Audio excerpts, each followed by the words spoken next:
Okay, let me take you back to 2011, where games like Portal 2 debuted and the Nintendo 3DS was released. Now, I'm sure that people who remember Xbox Live know that even though the games had the quality of Nintendo 64 games if they were made by a 5-year-old, but for some reason, we loved these games and spent multiple days of playing on them because at the time, those games were ridiculously popular. Now, obviously, there's a bunch of games we can go through, especially games like Avatar Warfare, Motocross Madness, or even Arcade Craft if we wanted to. But today, I wanted to focus on the three main games in the Xbox Avatar series, as for some reason each game racked over 1 million purchases each. Of course the games were $2 at the time, but that's still insane, which leads me into the first game, Doritos Crash Course. Doritos Crash Course was a free-to-play platform racing game developed by Wenico Games and published by Microsoft Studios. It was released for Xbox 360 console through the Xbox Live Arcade service in 2010. The game featured fast-paced obstacle courses inspired by the popular Japanese game show Wipeout and was sponsored by Doritos, the snack food brand. The game received generally positive reviews for its addictive gameplay, challenging courses,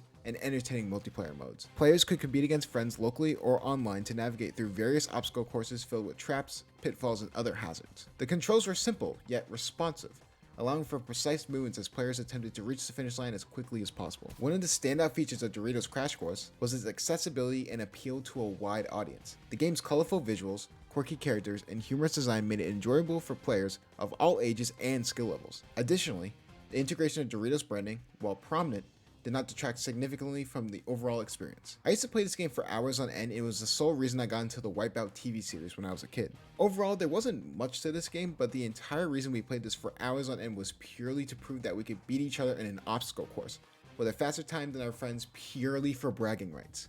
Overall, Doritos Crash Course was a fun, engaging title that provided hours of entertainment, particularly for those looking for a lighthearted and challenging multiplayer experience. But if obstacle courses weren't your thing, maybe survival was. Which leads us to Castle Miner. For those who couldn't afford Minecraft back in the day, this was a hilariously funny alternative. When a new game is started, players can choose one of the 6 different world types: Lagoon, Coastal, Classic, Flatland, Desert, and Arctic. Once the game loads, they spawn in the middle of the map. From there, they can start exploring the world or build different structures with a variety of blocks already given to them. The game has over 200 blocks available to use in the game, which are selected by a categorized user interface. Players have the ability to teleport to the surface, starting point, or another player's location. In Castle Miner Z, the survival sequel, players have to mine for their own resources instead of starting with them. Players can also craft weapons such as a shotgun or assault rifle. Another change from the original game is the addition of enemies including zombies, dragons, and demons. The online modes accommodated 2 to 8 player cooperative gameplay.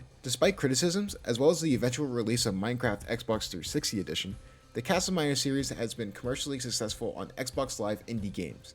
On August 5, 2012, developer Digital DNA Games announced that Castle Miner Z held the record at the all-time best-selling Xbox Live indie game at over 900,000 units. It achieved this goal in only 9 months, making it also the fastest-selling Xbox Live indie game, surpassing sales of similar Minecraft-inspired games like Total Miner and Fortress Craft. Just over a month later, on September 17, 2012, Digital DNA Games announced that Castle Miner Z became the first ever Xbox Live indie game to surpass 1 million sales on the platform, achieving the record in 10 months. Later on April 4th of 2013, the developer announced that Castle Miner Z has reached 1.5 million games sold, while later that month announced that the original Castle Miner has also sold 1 million games. I know I'm gonna seem like a wuss, but this was one of the true games that actually scared me, because I've never seen a horror game before, and that blocky dragon and those blocky zombies, and my 11-year-old ass was really scared. Now I get it, you might not be into obstacle courses or into adventure, but how about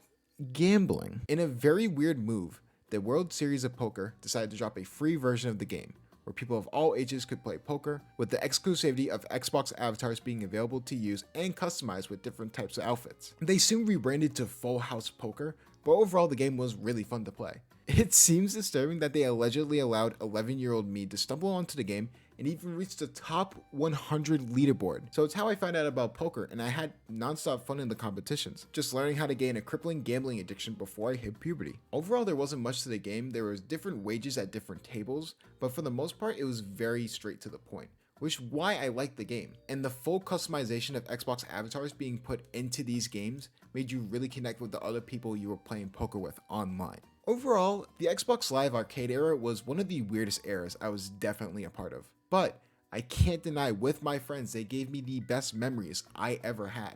even if the games looked like they were 8-bit. So let's continue to cherish these unforgettable memories and celebrate the timeless joy that is Xbox Live Arcade. The original thought for this video was just to go back because I saw a TikTok video going back to these types of Avatar games that were present so much in the early 2010s. And it's really good to just go back down memory lane and just look at all the games I played so much, more than the actual games that I would usually play. Like, I was a Black Ops kid back in the day and other games as well.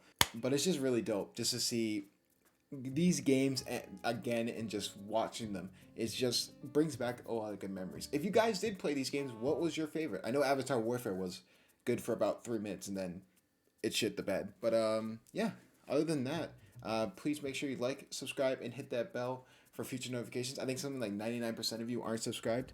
Please subscribe. But again, this was just a little trip down memory lane, and I hope you guys enjoyed the video, and I will see you guys later. Peace.